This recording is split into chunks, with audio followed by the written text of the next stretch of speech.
Hello, I'm Tony Boatwright with Richland School District 1. I would like to share a little with you today about the Students' Health and Fitness Act of 2005.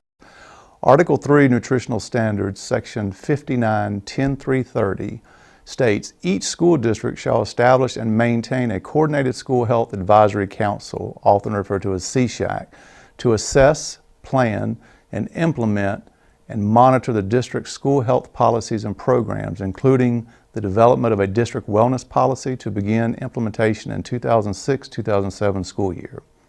The council must be composed of members of the community, school representatives, students, parents, district food service employees, and school board members. Each district, in collaboration with the CSHAC, shall develop a school health improvement plan that addresses strategies for improving student nutrition, health, physical activity, and includes the district's wellness policy. The district health improvement plan goals and progress toward those goals must be included in the district strategic plan required pursuant to Section 59-2060. Richland 1 uses the Alliance for a Healthier Generation as the framework for assessing, planning, implementation, and monitoring health policies and programs. This framework assists schools in following 6 steps to make school health changes. When schools repeat the cycle each year, it becomes embedded in the culture and efforts to become a healthy school, and they are sustained. 7 wellness categories that make up the framework: policy and systems, school meals, competitive food and beverages, health education, employee wellness, physical education, and student wellness. This is our student wellness segment that we would like to share with each of you today. Student wellness focuses on providing opportunities for students to participate in daily physical activity during the school day. Our district strategic plan is all students will engage in at least 30 minutes of moderate to vigorous physical activity during every school day. One of the ways we plan to accomplish this is through all elementary, middle, and high schools providing students with one classroom brain break activity of at least 5 minutes every class each school day. We talked to our Palmetto pals about physical activity in the classrooms, and here's what they had to share. It's been shown that children sitting for more than 15 to 30 minutes at a time do not learn well.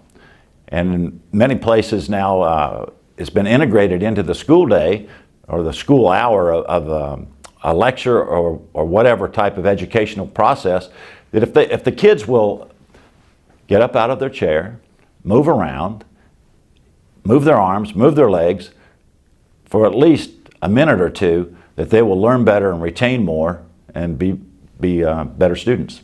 We have had the opportunity to actually fund our Golden Noodle initiative that will go into most of the elementary schools and middle schools and high schools in our Richland 1. And we had the opportunity to actually see an increase this year in Golden Noodles resources, lessons learned.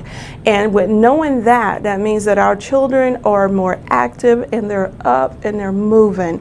And it is very important that they are doing this. I think the idea of teachers instigating or installing brain breaks into a student's day is a wonderful idea. It allows them not only to reset, it allows them to decrease their focus level, which can be tiring in and of itself, but not exactly the same we need for our metabolic rate to improve. We know that different forms of exercise, different forms of activity are great, and so if you can break up these monotonous parts of the day and allow a student to do something active for 5 or 10 minutes, you're not only going to improve their lifestyle by increasing their metabolic rate, you're going to improve their learning because now they can reset their brain and focus as well. If we had brain breaks, I would be elated. If every teacher would have taken that initiative to do that, I would feel that it would get students more focused. It will, and in the long run, it will improve scores on tests, overall grades. That would be a great thing. My thoughts on brain breaks and physical activities in secondary schools are, I think it could be a vital learning tool. At Lower Richland High School, we've been under school transformation the last 3 years, so we really pride ourselves on using innovative techniques and tactics that are student-centered. And all the research that I've seen or read about brain breaks millennium learners, that's a big part of their learning experience, and I really think it could be a key element in the future success of our students. I know that as a pediatrician, one of the most disappointing answers I hear when I ask somebody what type of activity or exercise they do is they say, well, I'm in PE this semester or in this 9 weeks. Well, I think physical education is a wonderful part of our education and teaches these things, but if we want to incorporate it into their life, we've got to rethink the way we teach. We got to rethink the way we do things, and so it may cause us to think outside of the traditional classroom so that teaching and activities is more interactive, more activity producing in a positive way, so that it's broken up in ways that we learn. Teachers are doing that everywhere, but we still go in a classroom and see 20 desk seats that children are going to spend most of their time sitting in. If we can start the day active, interacting, then we have a better chance of rethinking lifestyles and healthy living. We have to appreciate how profoundly our society has changed with regard to factors that influence the physical activity levels of our children. In my lifetime, we've gone from a situation in which electronic entertainment was maybe limited to the radio and 3 TV channels to an environment that kids grow up in today that is just literally littered with forms of electronic entertainment that have the effect of increasing the time that kids spend being physically inactive, and also drawing them away from opportunities to be engaged in moderate to vigorous physical activity. So it's a different world, and we have to adapt to it. And kids spend a lot of time in school. It's 6-7 hours a day, 8, 9, 10 months a year, and we're not going to solve this problem if we don't influence the physical activity levels of kids while they're in that school environment, just because it's such a huge influence on their overall behavior. So again, we understand the schools can't independently provide kids with all of the physical activity that they need to be healthy.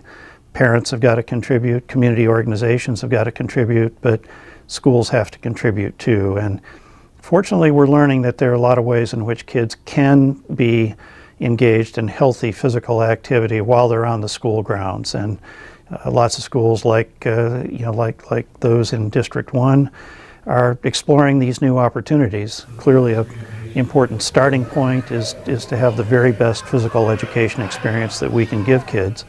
But we need to go beyond that, and I personally think we need to be incorporating classroom exercise breaks. We need to rigorously enforce recess policies so that kids actually get outside for recess every day in the elementary level. There are opportunities for kids to walk and ride bike to school that we're not realizing in our community. We need to do that much more extensively. And after-school programs, many are offered at the school setting, and we need those programs to provide kids with good, healthy physical activity as well. Some tips that I could offer other principals about brain breaks. You got to step outside of your comfort zone. I think a lot of times we want learning to be like we learned, and that's just not the way it works in today's world with today's students. And sometimes we have to step outside of our comfort zone. Teachers have to step outside their comfort zone and let students control the learning, control the flow of information. And once they feel empowered, great results can follow.